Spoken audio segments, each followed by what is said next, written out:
사람과 더불어 화평함과 거룩함을 따르라. 이것이 없이는 아무도 주를 보지 못하리라. 너희는 하나님의 은혜에 이르지 못하는 자가 없도록 하고 또 쓴뿌리가 나서 괴롭게 하여 많은 사람이 이로 말미암아 더럽게 되지 않게 하며 음행하는 자와 혹 한 그릇 음식을 위하여 장자의 명분을 판 에서와 같이 망령된 자가 없도록 살피라. 너희가 아는 바와 같이 그가 그 후에 축복을 이어받으려고 눈물을 흘리며 구하되 버림바가 되어 회개할 기회를 얻지 못하였느니라. 아멘. 히브리서 말씀 속에서 발견하게 되는 가장 중요한 것 하나는 예수 그리스도입니다.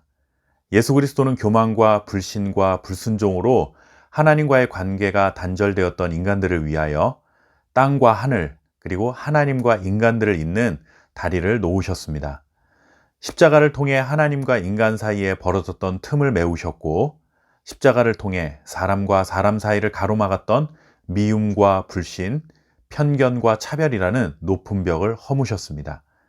그래서 예수님은 그 이전에 어떤 인간 대제사장들보다 탁월하신 대제사장, 완전한 대제사장 되심을 이미 선언했습니다.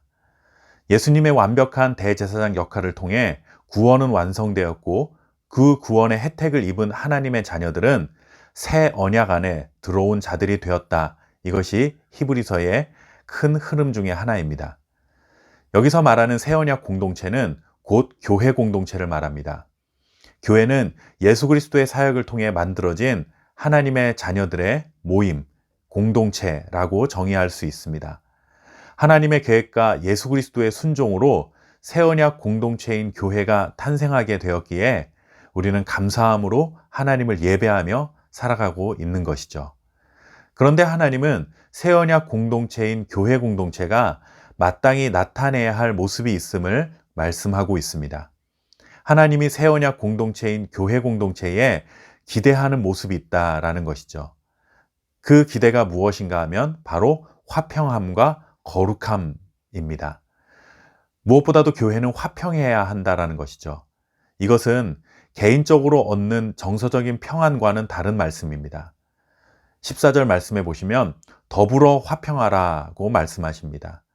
개인이 누리고 살아가는 평안한 마음 이 정도가 아니라 다른 사람들과의 관계 안에서 추구하는 평화로운 관계 이것을 말하는 것이죠. 교회는 세상에서 얻을 수 없는 심리적인 안정감 그리고 평안함을 누리기 위해 찾는 곳이 아닙니다. 물론 그런 역할이 전혀 없다는 것은 아니죠. 다만 교회의 역할이 다른 사람들과의 관계에는 관심을 갖지 않고 혼자 평안을 누리고 마음의 안정을 추구하다가 가는 그런 명상의 장소가 아니라는 것이죠. 저는 그런 의미에서 코로나로 인한 비대면 온라인 예배가 큰 약점이 있을 수 있다고 생각합니다. 물론 전염병 방지를 위해 사회의 질서를 지키는 것은 매우 소중한 일입니다. 신앙 때문에 우리는 그런 질서를 따르면 안 되고 현장 예배만을 고집해야 한다라는 말씀을 드리는 것은 물론 아닙니다. 다만 그렇게 익숙해진 비대면 온라인 예배로 인해 마치 교회 공동체가 개인의 경건 생활 그리고 개인의 정서적인 안정감을 주는 정도로 할 일을 다한 것처럼 생각해서는 안 된다는 것이죠. 교회는 관계입니다. 하나님과 우리와의 관계, 또한 우리와 다른 믿음의 동력자들과의 관계, 그 관계를 통해 우리는 공동체를 형성하게 되는 것이고 그 공동체는 더불어 화평을 추구해야 한다. 이것이 오늘 말씀의 핵심인 것이죠. 그런 의미에서 본다면 비대면 온라인 예배를 통해 개인의 영성을 지켜가는 것으로 혼자서 마음의 안정을 찾는 정도로 마치 교회 공동체의 역할, 성도의 삶이 전부인 것처럼 생각하는 그 자리를 박차고 나와 하나님께서 새 언약 공동체에 기대하시는 더불어 화평함을 따르는 삶을 살아갈 준비를 해야 한다는 것입니다. 하나님께서 새 언약 공동체인 교회 공동체에 기대하시는 또 하나의 모습은 거룩함입니다. 거룩함은 더불어 화평함보다는 개인적인 그런 하나님의 기대하는 모습이다라고 볼 수 있습니다. 더불어 화평함은 다른 사람과의 관계 속에서 나타나야 할 모습이라면 거룩함은 하나님과 나와의 관계 안에서 마땅히 지켜가야 할 모습이다라고 할 수 있죠. 거룩함은 하나님의 성품을 닮아가는 것입니다. 옛 성품과 인격을 그대로 가지고 있으면서 새 언약 백성이라 말하지 말라 이것이죠. 예수님이 십자가의 죽음으로 우리의 모든 죄를 대속했으니 우리는 그를 믿는 믿음으로 의로운 자라 칭함을 받고 하나님으로부터 인정을 받게 되었습니다. 그러니 의로운 자라 칭함을 받은 자답게 하나님의 거룩함을 닮아가야 하는 것은 당연한 것이다 라는 것입니다. 하나님을 온전히 섬기고 하나님이 기뻐하신 일에 관심을 갖는 거룩함의 열매를 맺어가야 하는 것입니다. 이렇게 하나님은 더불어 화평함과 거룩함을 우리에게 기대하십니다. 그런데 이어지는 15절 말씀을 통해 한 가지 더 우리에게 요구하시는 것이 있습니다. 그것은 무엇인가 하면 너희는 하나님의 은혜에 이르지 못하는 자가 없도록 하라는 것입니다. 즉 화평함과 거룩함의 모습이 하나님의 자녀다운 모습이고 새 언약 공동체인 교회 공동체의 모습이어야 하는데 이 하나님의 기대에 미치지 못하는 자가 없도록 한 공동체 안에 있는 형제자매들을 서로 믿음으로 격려하며 살아가야 한다는 것입니다.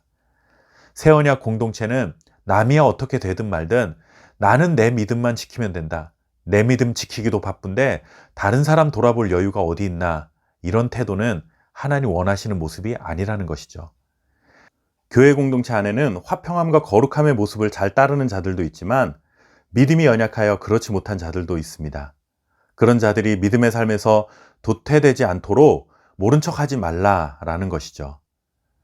교회는 함께 성장하는 공동체입니다. 그리고 함께 구원을 향해 전진하는 공동체고 함께 하나님이 기대하시는 평화와 거룩함의 열매를 맺어가야 하는 공동체입니다.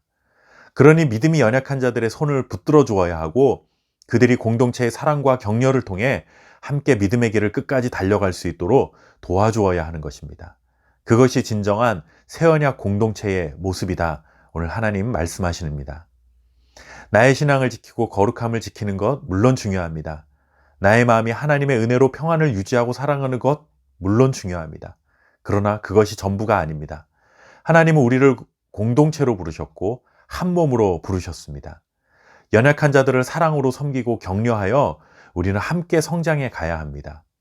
함께 하나님이 기대하시는 모습으로 성장해 가는 것입니다. 이것이 바로 새 언약 공동체에 기대하시는 하나님의 기대입니다. 오늘도 내 자신의 믿음의 삶을 지켜갈 뿐만 아니라 하나님이 기대하시는 새 언약 공동체를 세워가는 일에 함께 헌신하는 저와 여러분 될 수 있기를 간절히 바랍니다. 감사합니다.